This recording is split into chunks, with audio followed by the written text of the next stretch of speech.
Donc, bienvenue à tous à WebGL Paris. C'est la première édition de l'événement qui aura lieu, je l'espère, chaque année. Donc, je tiens à vous remercier tous d'être ici présents. D'autant plus que je sais que vous n'êtes pas tous parisiens. Certains ont fait du chemin pour venir jusqu'ici. Je tiens à remercier aussi les sponsors de l'événement, à savoir Aeris de Jean-Marc, et aussi Sketchfab et la Mozilla Foundation. Je remercie aussi l'Institut des systèmes complexes qui nous a prêté cette salle, ainsi que nos partenaires 3DVF, ParisJS et DemoJS.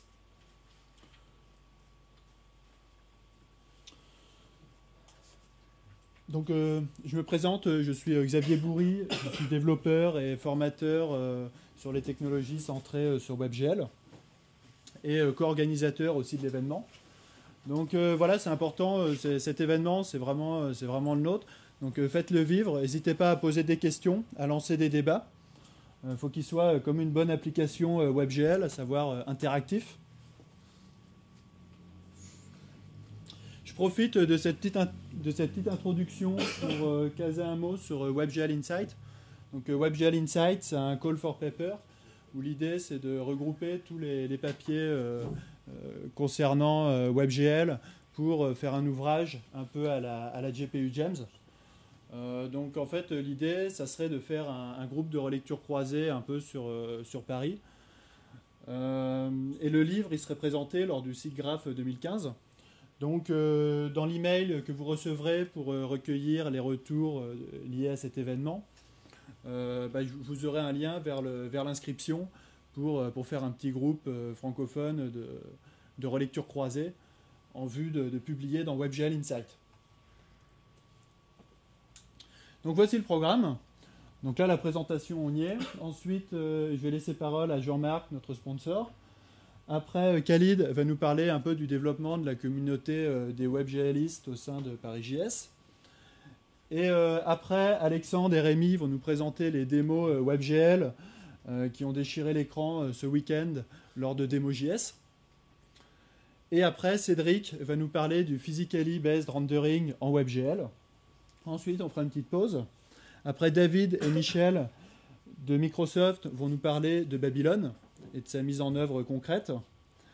Après, Jean-Marc va nous parler de la réalité virtuelle pour le web. Et Gaëtan va nous parler de glsl.io et GLSL Transition. Ensuite, on refera une pause.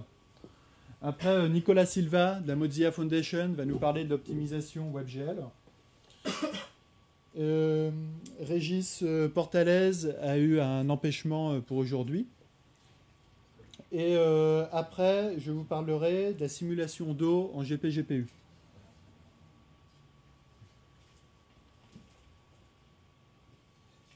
Donc toutes les conférences, elles sont filmées par Vincent ici présent. Et vous pourrez les retrouver sur le site de l'événement, webglparis.com, ainsi que sur la chaîne YouTube de WebGL Paris. Donc comme vous pouvez le remarquer, il n'y a pas de micro. Donc surtout les speakers et aussi quand vous posez des questions, n'hésitez pas à parler bien fort.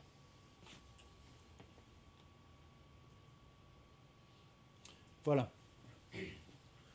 Est-ce que vous avez des petites questions pour commencer ? Non. Un hashtag ? Un hashtag ? Ouais. WebGL Paris. Ah, je tiens aussi à remercier bien sûr tous les speakers qui sont venus et qui ont préparé des conférences de qualité, tous à titre bénévole, et qui auront l'honneur de se présenter lors de leurs interventions. Voilà. Donc je laisse la parole à Jean-Marc de la société Aeris, notre principal sponsor.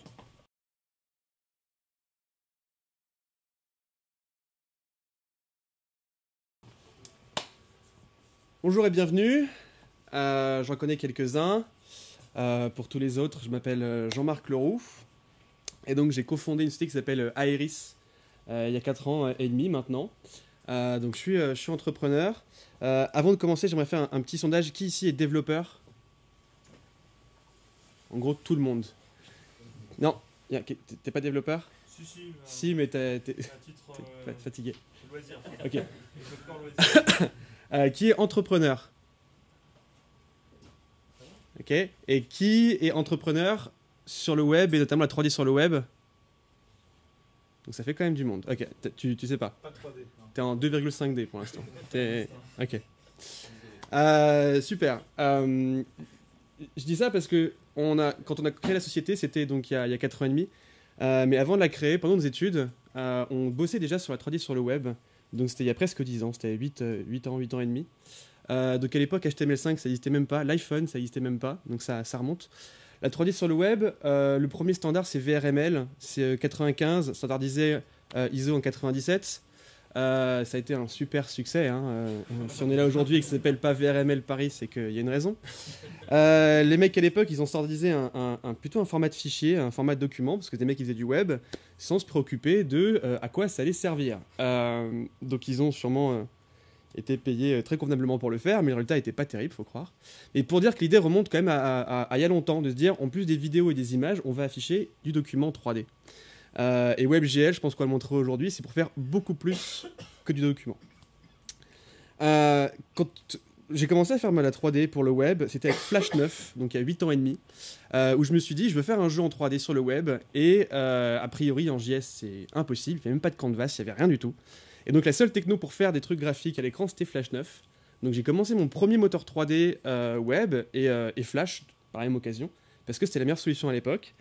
Et puis après, je l'ai refait en Flash 10, parce qu'il y avait des ajouts intéressants dans Flash 10. Mais à l'époque, c'est du software. Alors pour vous montrer ce que c'était du Flash 9 et du Flash 10, j'ai ressorti des démos. C'est des choses qui sont pas faciles à retrouver aujourd'hui.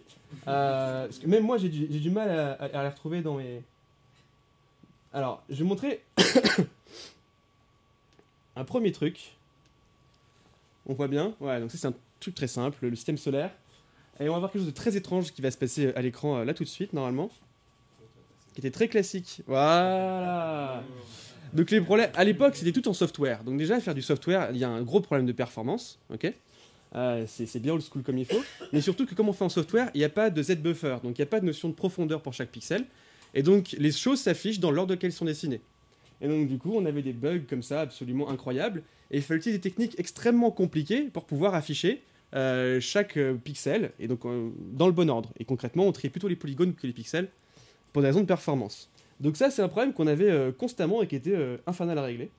À l'époque, quand on arrivait à charger un MD2, donc un modèle de Quake 2, c'était la gloire. Okay, j'espère que vous aurez mieux aujourd'hui. Okay, on va parler de physical-based shading, donc j'espère que Cédric va montrer un peu mieux que ça quand même niveau rendu. Mais ça, c'était la top class. Okay, c'était la top class. Et c'était il y a encore quelques années. Quand j'ai commencé, donc quand on a créé la société, il y a 4 ans et demi, ça, c'était la top class. Alors pour être exact, la top class, c'était ça. Alors on va pas très bien, mais là, on arrivait vraiment aux limites du système. Là, on était un punk de la 3D sur le web. On avait 3500 polygones, on était des fous malades. Évidemment, maintenant, 3500, c'est juste des ordres de magnitude... c'est ridicule par rapport à ce qu'on fait maintenant, parce que maintenant, on parle plutôt en millions, voire même en milliards de polygones par seconde, donc c'est absolument ridicule. Mais pour afficher ça, voilà, ça doit prendre au moins un cœur complet. On le voit pas très bien, mais il y a une petite réflexion en dessous, là, quand même. Et pour vous montrer, voilà, donc on avait les polygones, et on était obligé de subdiviser les modèles 3D pour trier les polygones un à un, sans qu'ils se... sans qu'ils se chevauchent et pour être sûr qu'ils soient dans le bon ordre. Donc ça, c'est pour le livre d'histoire. C'est ce qu'on faisait. Et donc quand on a créé la société, c'est ça qu'on avait. Et on a dit, on va faire la 3D sur le web. Évidemment, on avait l'air complètement taré. Et alors, quelques années plus tard, évidemment, les choses ont beaucoup changé. Mais quelque chose qui n'a jamais changé chez nous, c'était l'obsession, en fait, donc avec Minco, notre techno 3D, d'afficher de la 3D partout. Pour nous, le web, c'était un élément essentiel parce que le web est partout. Mais rappelez-vous, à l'époque, on n'avait même pas de téléphone portable. Hein. Donc ça a bien changé depuis. Notre obsession, c'est toujours afficher la 3D partout et distribuer notamment les maquettes 3D partout. Et donc c'est pour ça qu'on a conçu notre techno. Et c'est pour ça que... et c'est ça, je pense, qu'on va voir aujourd'hui. WebGL, c'est une brique parmi un truc énorme qui est le web ou qui est juste la stack qu'on utilise toujours pour développer. Vous allez voir plein de frameworks différentes, technos différentes. Et je pense qu'il faut que vous preniez conscience que c'est vraiment une brique parmi tout. Et on ne peut pas être juste un développeur WebGL, c'est ça que je veux dire. Donc nous, dans la solution qu'on a développée, on a développé une solution pour les entreprises, pour les industriels, pour partager des maquettes numériques énormes et en faire des applications. Et donc, par exemple, on fait du WebGL au quotidien, mais on a aussi développé une plateforme cloud qui permet d'envoyer et de recevoir des fichiers. Et donc là, ce qui a été vraiment essentiel, c'est toutes les avancées qu'on a fait depuis 10 ans dans le système du cloud. Réserver une machine sur Amazon pour traiter des fichiers qui font 1 giga avec 32 gigas de RAM. Enfin, on ne pouvait pas faire ça il y a encore quelques années. Aujourd'hui, on peut le faire. Et c'est une partie essentielle du WebGL. Pourquoi? Parce que si on veut distribuer de la 3D sur le web, il va falloir optimiser les fichiers, il va falloir prendre des fichiers d'entrée éventuellement gigantesques, par exemple du scan 3D. C'est à la mode depuis 1 ou 2 ans, le scan 3D, ça vient vraiment sur le devant de la scène, avec des startups comme qui font Occipital, qui font le Soldier Sensor, un capteur 3D pour iPad. Donc il y a plein de choses qui se passent, et si vous voulez pouvoir traiter tout ça, et l'afficher en WebGL, il va falloir l'optimiser pour du web mobile, etc.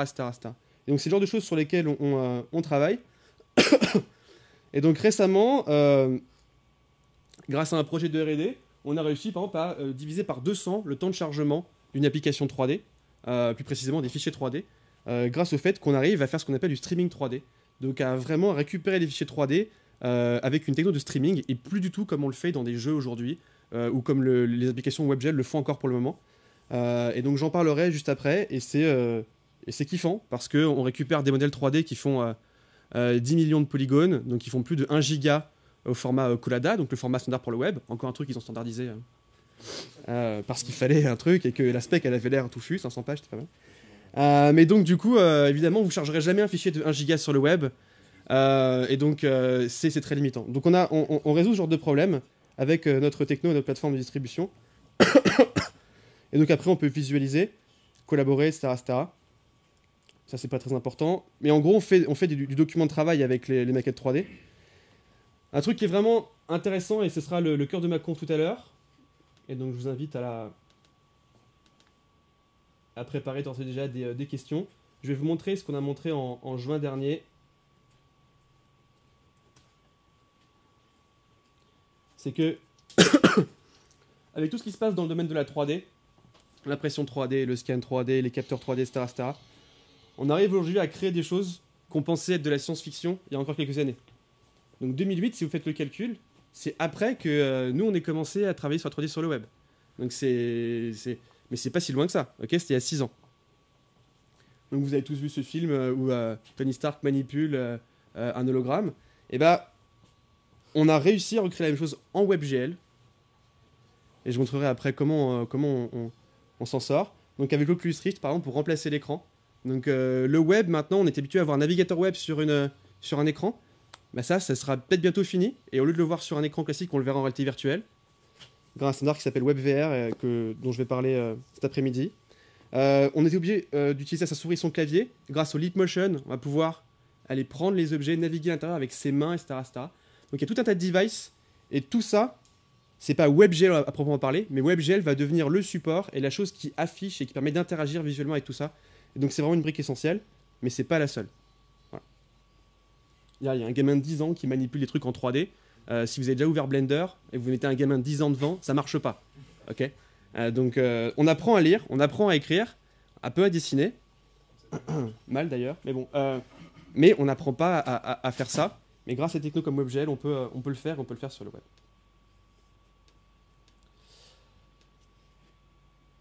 Donc tout ça pour finir, on le développe grâce à un moteur qui s'appelle donc Minko. Donc, on fournit un moteur qui est gratuit et qui est open source, qui vous permet de faire du WebGL. Là encore, quelque chose de très différent de ce qu'on fait d'habitude en JavaScript, parce que beaucoup de monde va parler de JavaScript aujourd'hui. Nous, on le fait en C++. Ça veut dire que même sur le web, on arrive à développer avec du code natif, à avoir les performances du natif. Et je vous montrerai tout à l'heure une application en réalité virtuelle, en WebGL, développée en code natif, qui tourne dans le navigateur sans plugin, et qui a les mêmes performances qu'une application native. C'est-à-dire que même quand je l'utilisais moi, je savais même pas si c'était la version native ou la version WebGL. Donc c'est extrêmement impressionnant. Et on vous fera tester tout à l'heure avec le DK2. Ce moteur, il est gratuit, il est open source. Donc prenez-le, allez sur GitHub, cliquez sur Star, donc cherchez Minko sur GitHub. Et c'est un moteur qui permet aussi de faire du mobile et du desktop avec le même code source natif. Un point sur est-ce qu'on peut en vivre de WebGL? Alors nous on en vit, Cédric je pense qu'il en vit aussi. Donc il y a des gens qui en vivent, même si c'est très récent.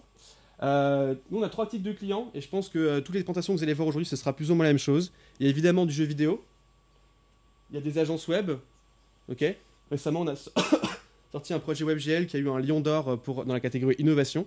On a fait de la visualisation de données en WebGL, j'y reviendrai. Et on a les industriels, donc là c'est plutôt notre créneau à nous en ce moment. Et donc il y a plein de choses, et vous verrez plein de choses aujourd'hui qui vont servir à faire du jeu, des trucs de pub, sans vouloir être péjoratif, et, parce que j'en fais beaucoup, de toute façon, et des trucs industriels, donc plein de choses différentes, et ce sera tout du WebGL. Enfin, avec toujours l'anime historique, décidément, je fais que référence à toi, mais je vous aime aussi. Hein. Enfin non, je vous connais pas. On a créé un meet-up il y a quelques mois et on a eu la flemme de s'en occuper, mais je pense que c'est le moment de relancer la machine. Il y a 60 personnes qui ont déjà rejoint le meet-up WebGL France. Vous êtes une cinquantaine dans la salle, si vous rejoignez, on sera une centaine. Et donc on organisera bientôt un meet-up et le but c'est de pas faire que du meet-up à Paris, mais vous l'avez compris, dans toute la France. Voilà. Et donc évidemment WebGL Paris, ce serait le fer de lance de WebGL France. L'organisation, tout ça est entièrement ouvert. Voilà. Et donc il y a Sketchfab et Iris qui sont là pour aider et financer. Voilà. Et la Mozilla et Spacegoo. Ah bah ouais, ça de toute façon, tous ceux qui veulent rejoindre, Mozilla, Spacegoo, tous les gens qui veulent rejoindre et participer à l'organisation, évidemment, sont les bienvenus. Parce qu'on est plus facile pour donner les sous que pour organiser les trucs, généralement. Ça prend moins de temps. Donc encore merci à Xavier qui s'occupe d'organiser tout ça, parce qu'on n'aurait jamais réussi à le faire tout seul. Donc un grand bravo à Xavier et à Spacegoo. Encore une fois, merci à tous les sponsors. Et voilà. J'espère que vous allez apprendre des trucs.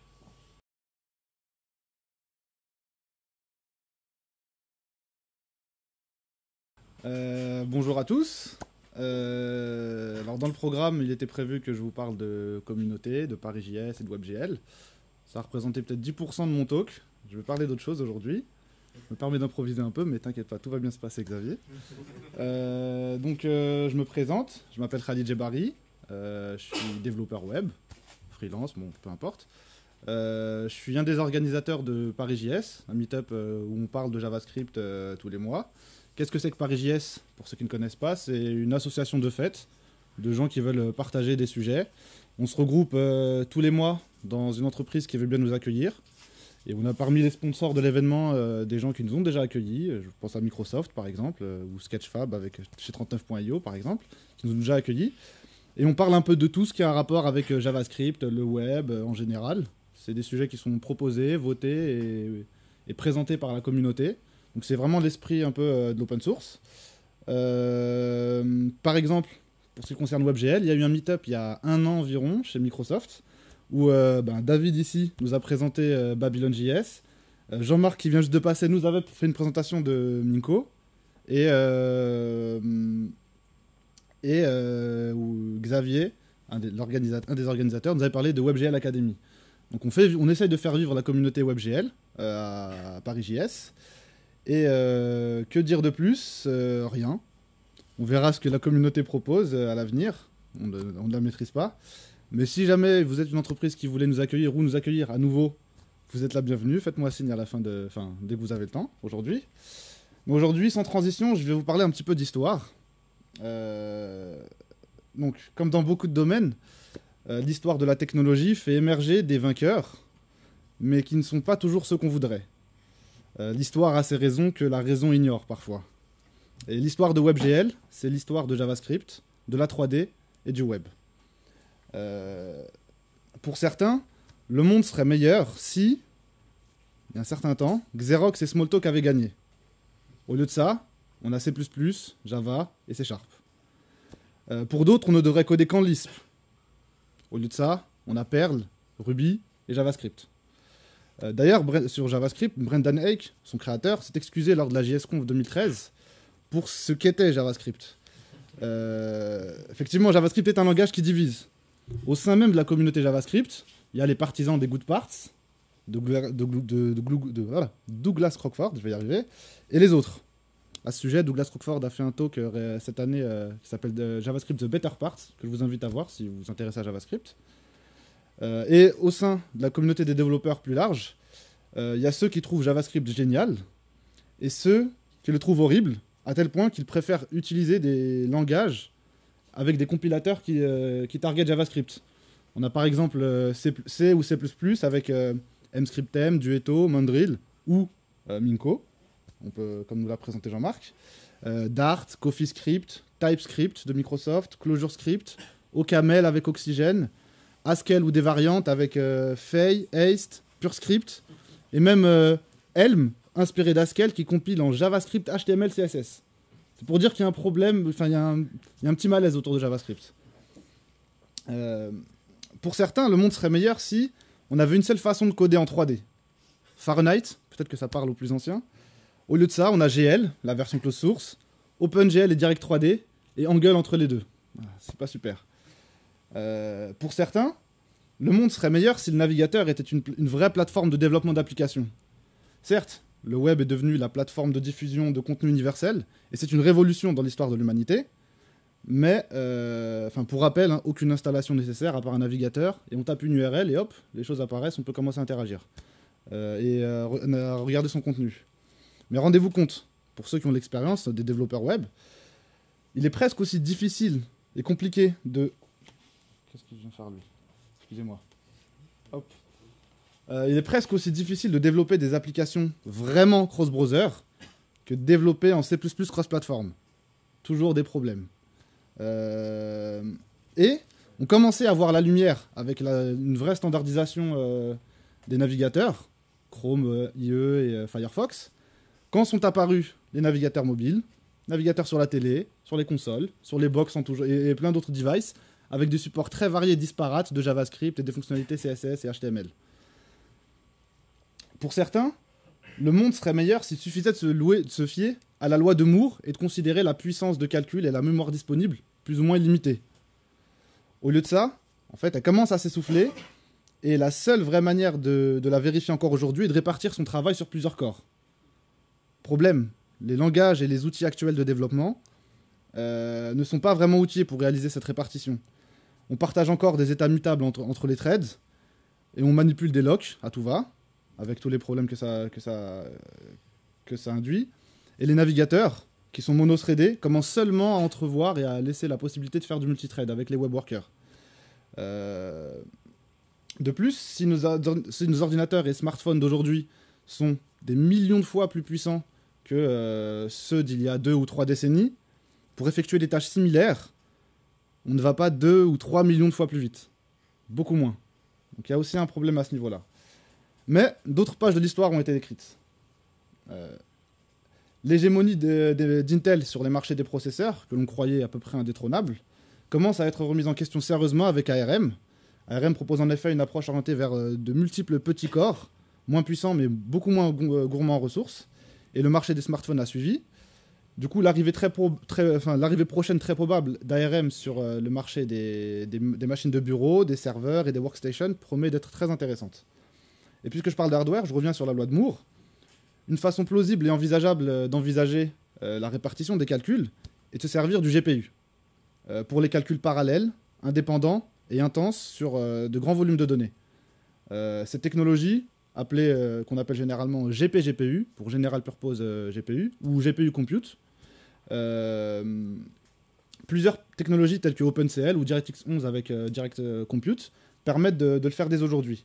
J'ai vu des exemples d'applications qui exploitaient le GPU pour effectuer des requêtes sur des grands sets de données, sur des bases de données relationnelles. Truc qui n'a rien à voir avec le GPU à la base. Où j'en suis? Excusez-moi. Intel, par exemple, a commencé à se positionner sur le marché de l'entrée de gamme, avec des chipsets intégrés HD Graphics, par exemple.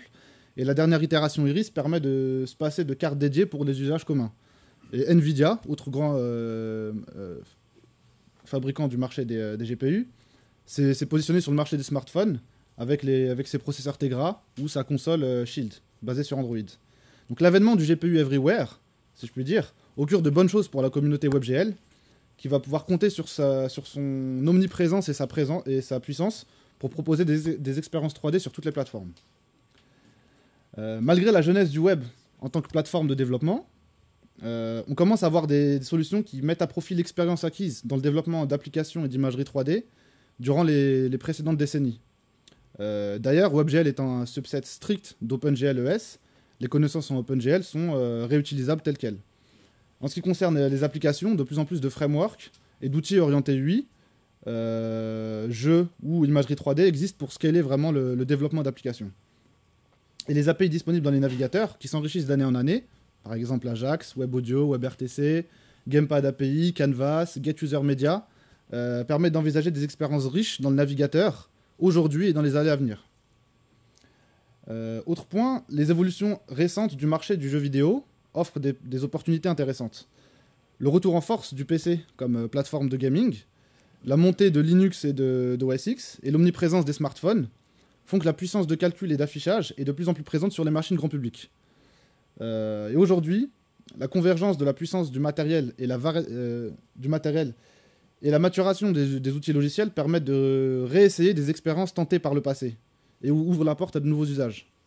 Je ne peux pas ne pas citer l'Oculus Rift, qui ouvre la réalité virtuelle au grand public de manière concrète. Pour rappel, Nintendo avait lancé un projet à peu près similaire dans les années 90, appelé Virtual Boy, échec total. On a d'autres outils, tels que Leapmotion, dont a parlé Jean-Marc tout de suite, ou le Kinect, avec des projets comme Sarah, qui a été d'ailleurs présenté au Paris.js, hein, pour ceux qui étaient là. L'apparition des objets connectés, les imprimantes 3D, permettent, à mon avis, présagent d'une nouvelle révolution tridimensionnelle dans les années à venir. Cette révolution, c'est à nous de l'écrire. Merci.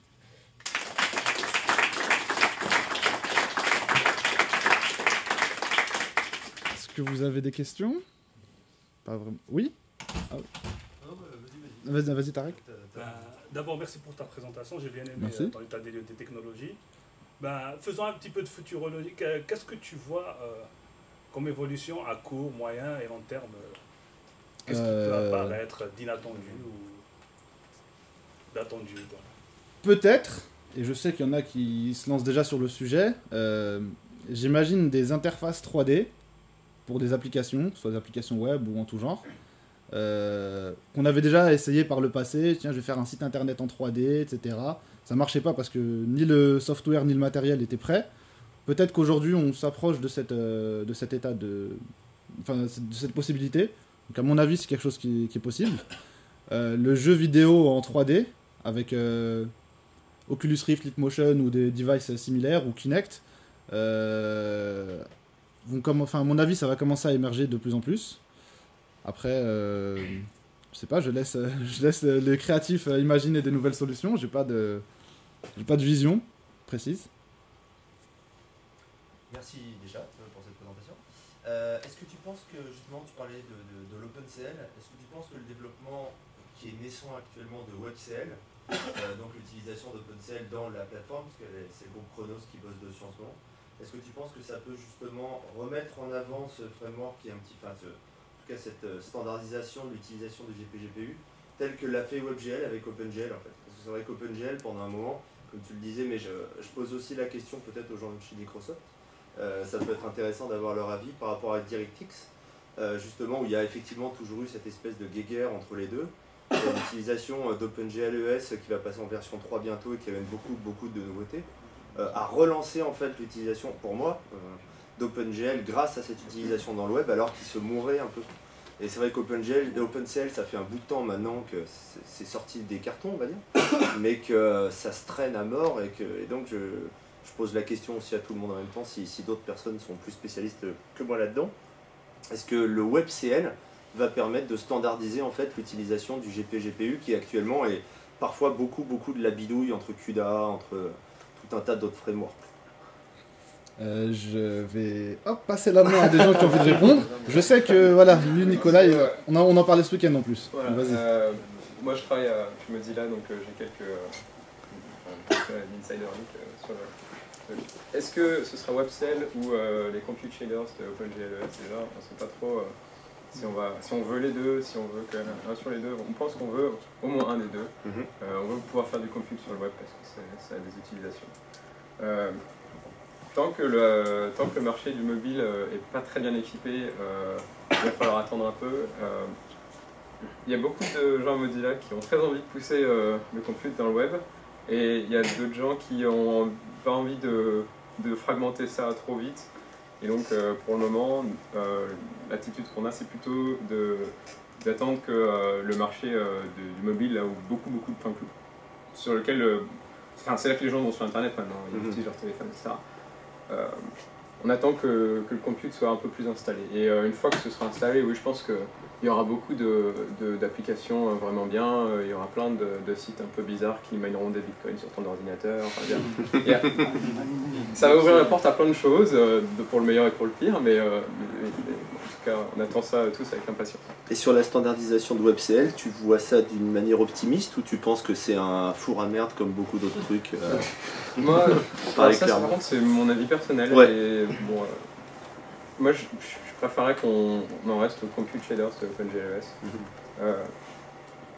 Mais je suis pas un expert de OpenCL.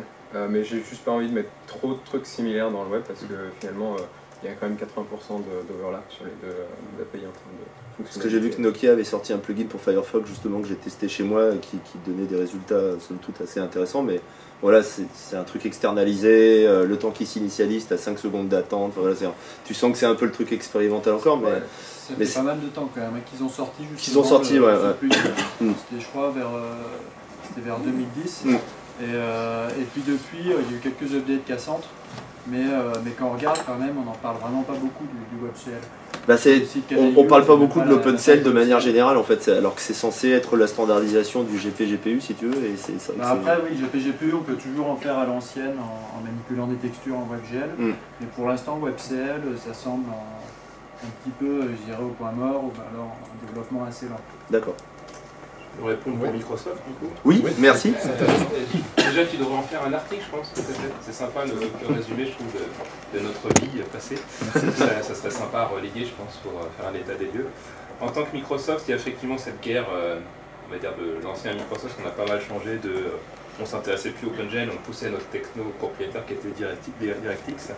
Ensuite, on s'est remis en cause de pas mal ces derniers temps. On fait partie du groupe Chronos, donc je pense que c'est une bonne chose. On faisait plus partie du groupe Chronos, heureux. C'est ça. Nous, on a implémenté WebGL sans faire partie du groupe Chronos. Sur WebCL, je sais qu'ils commencent à regarder, mais j'en avais discuté avec Nicolas aussi. Je pense que c'est un peu tôt pour l'utiliser. Je pense qu'on sera obligé de passer par un truc similaire. Et en fait, ce qui est marrant dans la discussion, ça rejoint un peu ce que tu disais sur on n'a pas toujours le meilleur vainqueur. Puis on est souvent vu comme ça à Microsoft aussi en disant ah, Windows, ils ont eu plein de parts de marché, c'est pas justifié. Mais sur la façon dont sont faites les technologies des fois pour le web, j'ai discuté avec des gens au W3C sur WebWorker par exemple, qui est en l'état des lieux quasiment inutilisable tout le temps, parce qu'en fait tu perds souvent plus de perfs à utiliser que ne pas l'utiliser. Et en fait, ils l'ont fait parce qu'ils considèrent, je pense aussi, les gens dans le web comme n'ayant pas le même niveau technique que les gens qui font du C++ ou autre, en disant, comme c'est des abrutis, les gens qui font du JavaScript, on va pas leur donner des trucs de lock, de sémaphore à gérer, quoi que ce soit. Faisons un truc simple, mais inutilisable en fait. D'accord. Donc, du coup, il y a aussi des réflexions en cours pour comment péter la barrière, parce qu'avec la loi de Moore, qui finalement s'est distillée sur les cœurs, il va falloir qu'on y accède d'une manière ou d'une autre sur ces cœurs. Donc ça c'est vraiment du domaine de la science-fiction pour répondre à ta question. Aujourd'hui on est loin d'y être. Mais Microsoft est positionné maintenant sur Chrono, je pense que c'est une bonne nouvelle. Et nous on n'a pas implémenté de stack OpenGL ou Angle pour faire notre support de GLSL, c'est qu'il y a une cross-compilation à la volée des shaders vers HLSL, vers DirectX. D'accord. Pour ce faire. Parce qu'on avait peur de la sécurité de certains shaders. Jean-Marc, au fond Pour apporter deux petits éléments de plus. Pour OpenGL, il y a un truc qu'il ne faut pas oublier, c'est qu'en fait, jusqu'à très récemment, les drivers OpenGL ne marchaient pas même sous Windows. Par exemple, Intel, pendant des années, a fait des drivers Intel qui ne marchaient pas dans OpenGL. Donc tu voulais ouvrir une application OpenGL, ça crachait quoi. Sur les Intel et les chipsets Intel, ils représentent aujourd'hui une part extrêmement importante. Tous les SoC Intel, tous les laptops de base, etc., c'est du SoC Intel avec de la carte du chipset Intel. Et récemment, en fait, ils ont repris Mesa sous Linux.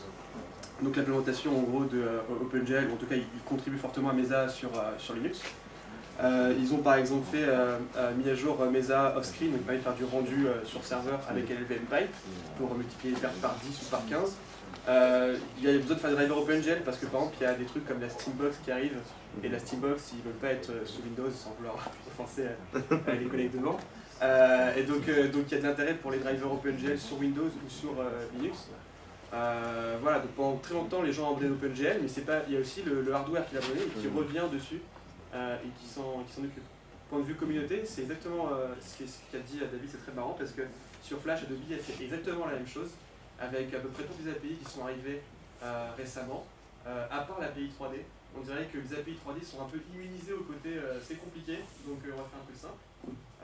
Et WebGL et Stage 3D sont des API qui sont très très proches en fait d'OpenGL et des API on va dire qui sont dans l'OS. Donc c'est une bonne chose. Espérons que que le sort de WebGL et de tout ce qui va avec ne sera pas le même que celui de Flash en ce moment. Voilà, mais d'un point de vue communauté, le look, les développeurs JS sont pas assez bons pour faire des trucs qui marchent. Des trucs comme des mutex, etc. Faut avouer que c'est pas complètement faux pour une grosse partie de la communauté JS qui est pas là pour coder des apps de fou malade. Avec des projets comme Scripten, des choses comme ça, on voit clairement que la problématique c'est plus les développeurs JS. Et c'est un petit peu ce que j'ai expliqué tout à l'heure, c'est le web en tant que plateforme de diffusion et pas forcément le web en tant que plateforme de développement.